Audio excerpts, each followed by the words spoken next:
Hi guys പറയൂ. Happy Onam.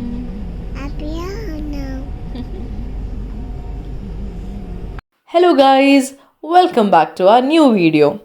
ഇപ്പോഴത്തെ intro എങ്ങനെയുണ്ട്? അടിപൊളിയായില്ലേ? ഈ വീഡിയോ എടുക്കുന്നത് സെപ്റ്റംബർ 15 ആണ് കേട്ടോ. നാട്ടിലെല്ലാവരും തിരുവോണം ആഘോഷിക്കുമ്പോൾ ഞങ്ങൾ ലക്സംബർഗിലുള്ള കുറച്ച് ആൾക്കാർ ഇവിടെ ഇന്ത്യ ഡേ എന്ന് പറഞ്ഞ ഒരു പ്രോഗ്രാമിന് പോവുകയാണ്.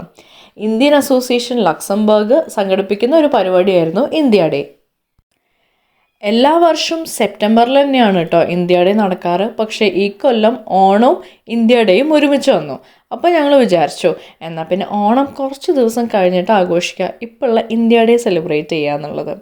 അങ്ങനെ ഞങ്ങൾ അത്യാവശ്യം നേരത്തെ എത്തിയിട്ടുണ്ടായിരുന്നു. കാരണം വിഷ്ണുവിൻ്റെ ഒരു പെർഫോമൻസ് പാട്ടുണ്ടായിരുന്നു ആദ്യം തന്നെ. അപ്പോൾ ഞങ്ങൾ ആദ്യം എത്തി.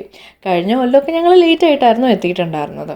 ഞാൻ വിചാരിച്ചു അപ്പോൾ എല്ലാ സ്റ്റോളും നിങ്ങൾക്കൊന്ന് കാണിക്കാമെന്നുള്ളത്. അവിടെ ഒരുപാട് ഇന്ത്യൻ ഗെയിംസ്, കൂടുതലും ഇന്ത്യനെ ഫോക്കസ് ചെയ്ത് അല്ലെങ്കിൽ ഇന്ത്യൻ കൾച്ചർ കാണിക്കുന്ന പോലത്തെ ഒരുപാട് കാര്യങ്ങളും സ്റ്റോളുകളൊക്കെ ഉണ്ടായിരുന്നു. അതിൽ എനിക്ക് ഏറ്റവും ഇഷ്ടപ്പെട്ടത് നമ്മുടെ ഫുഡ് സ്റ്റോളുകളാണ്. ഇന്ത്യത്തെ പല സ്ഥലങ്ങളിൽ നിന്നുള്ള ഫുഡുകൾ അവിടെ അവൈലബിൾ ആയിരുന്നു. സൗത്ത് ഇന്ത്യൻ ആയിക്കോട്ടെ, നോർത്ത് ഇന്ത്യൻ ആയിക്കോട്ടെ, ഇനിയിപ്പോൾ ഇന്ത്യ വിട്ടിട്ട് കുറച്ചൊക്കെ ഒരു ചൈനീസ് ഫുഡ് ഇഷ്ടമുള്ള ആൾക്കാർക്ക് അതും ഉണ്ടായിരുന്നു. ഈ ഒരു മോയിൻ മസാലയുടെ സ്റ്റോള് അടിപൊളിയായിരുന്നു. ഫുഡിനൊക്കെ നല്ല അപാര ടേസ്റ്റായിരുന്നു. ഇത് പുതിയതായിട്ട് ഇവിടെ തുടങ്ങിയൊരു റെസ്റ്റോറൻ്റാണ്. സോ അവരുടെ സ്റ്റോളും ഉണ്ടായിരുന്നു. എല്ലാവരും രാവിലെ ആയതുകൊണ്ട് തന്നെ സ്റ്റോളൊക്കെ സെറ്റപ്പ് ചെയ്ത് വരുന്നേ ഉണ്ടായിരുന്നുള്ളൂ. ആ കറക്റ്റ് സമയത്താണ് ഞാൻ പോയിട്ട് എന്നാൽ പിന്നെ സ്റ്റോളുകളൊക്കെ ഒന്ന് കാണിക്കാമെന്ന് വിചാരിച്ചത്. അങ്ങനെ സ്റ്റോളൊക്കെ നോക്കി നടക്കുമ്പോഴാണ് പരിപാടി എന്താ തുടങ്ങാത്തത്, അത്യാവശ്യം ലേറ്റ് ആയാലോ എന്നൊക്കെ അങ്ങനെ വിചാരിക്കണത്. അത് പറഞ്ഞതും സ്റ്റേജിൽ നിന്ന് സൗണ്ട് കേൾക്കാൻ തുടങ്ങി. ഡോലിൻ്റെ സൗണ്ട് കേട്ടതോടെ ആൾക്കാരൊക്കെ കൂടാനും ചെറുതായിട്ടൊന്ന് ഓളാവാനൊക്കെ തുടങ്ങി കേട്ടോ. അങ്ങനെ ഒഫീഷ്യലി പരിപാടി സ്റ്റാർട്ട് ചെയ്തു. India Day. So I welcome you all on behalf of IL.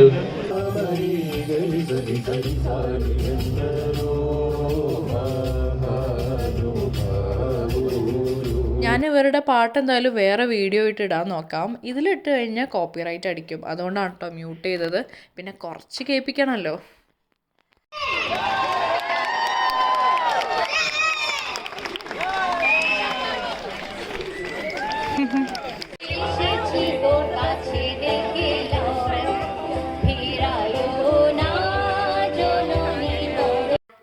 ഈ ലക്സൻ ഡാൻസേഴ്സിൻ്റെ ഡാൻസ് പെർഫോമൻസ് ഒരു രക്ഷയുണ്ടായിരുന്നില്ല, അടിപൊളിയായിരുന്നു.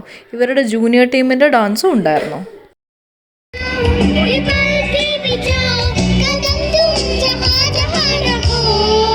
എല്ലാം നല്ല ഫേമസ് സിനിമാ പാട്ടുകളായതുകൊണ്ട് തന്നെ കോപ്പിറൈറ്റ് അടിക്കാൻ നല്ല സാധ്യത ഉണ്ട്. അതുകൊണ്ടാണ് ഞാനെല്ലാം മ്യൂട്ട് ചെയ്തത്.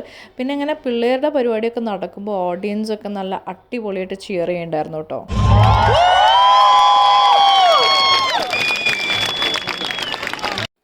ഈ കാണുന്ന ആൾക്കാരാണ് കേട്ടോ ടീം ഇന്ത്യൻ അസോസിയേഷൻ ലക്സംബർഗിലെ മെയിൻ ആൾക്കാർ. സോ ഇവർ അങ്ങോട്ടും ഇങ്ങോട്ടും പരിചയപ്പെടുത്തുകയായിരുന്നു. പിന്നെ ഈ ഇവൻറ്റിനെ പറ്റിയിട്ടൊക്കെ സംസാരിക്കുകയായിരുന്നു. പെട്ടെന്നാണ് ആറന്മുള കണ്ണാടീനെ പറ്റിയിട്ട് ഇങ്ങനെ പറയുന്നത് ഞാൻ കേട്ടത്. അപ്പോൾ ഇവിടുത്തെ അംബാസിഡർക്ക് ഈ ടീം മെമ്പേഴ്സ് എല്ലാവരും കൂടെ ആറന്മുള കണ്ണാടി ഗിഫ്റ്റ് ചെയ്യായിരുന്നു. സോ ഞാൻ ചുമ്മാ അതിൻ്റെ വീഡിയോ ഒന്ന് ജസ്റ്റ് ഒന്ന് എടുത്തതാണ്. പിന്നെ ഞാൻ പറഞ്ഞില്ലേ പല തരത്തിലുള്ള കൾച്ചറൽ പരിപാടികളുണ്ടായിരുന്നു. അതിൽ ഒരു പ്രത്യേകതരം ഡാൻസായിരുന്നു. ഓഡിയൻസൊക്കെ ഭയങ്കരമായിട്ട് ഇവരെ സപ്പോർട്ട് ചെയ്യുന്നുണ്ടായിരുന്നു കേട്ടോ. പിന്നെ എപ്പോഴുള്ള പോലെ തന്നെ എപ്പോൾ പിള്ളേർ കയറി കഴിഞ്ഞാലും ഓഡിയൻസ് പെട്ടെന്ന് നിറയും. അതേപോലെ തന്നെ ഭയങ്കരമായിട്ട് ചിയർ ചെയ്യും. അത് കണ്ടപ്പോൾ നമ്മുടെ ആളും ഇവിടെ ഭയങ്കരമായിട്ട് എൻജോയ് ചെയ്യുന്നുണ്ടായിരുന്നു. സ്റ്റേജിൽ പിള്ളേരുടെ ഡാൻസ് ആണെന്നുണ്ടെങ്കിലും അത് പഠിപ്പിച്ച ആൾക്കാരും അവരുടെ കൂടെയുള്ള ആൾക്കാരും താഴെ നിന്ന് സ്റ്റെപ്പ് പറഞ്ഞു കൊടുക്കുന്നത് കാണാനൊക്കെ ഒരു പ്രത്യേക രസമാണ്. അപ്പോൾ ഞാൻ വെറുതെ അതിൻ്റെ വീഡിയോസൊക്കെ എടുത്തുകൊണ്ടിരിക്കുമ്പോൾ അവരെ പ്രോത്സാഹിപ്പിച്ച് വേറൊരാൾ നിന്ന് അവരെ എൻകറേജ് ചെയ്യുന്നുണ്ടായിരുന്നു. അങ്ങനെ ഇക്കൊല്ലത്തെ ഇന്ത്യ ഡേയും കളറായി. ഇത് അവിടുത്തെ ഒരു മെയിൻ അട്രാക്ഷനായിരുന്നു കേട്ടോ അത്. അപ്പോൾ അടുത്തൊരു വീഡിയോ ആയിട്ട് കാണുന്നവരെ ബൈ.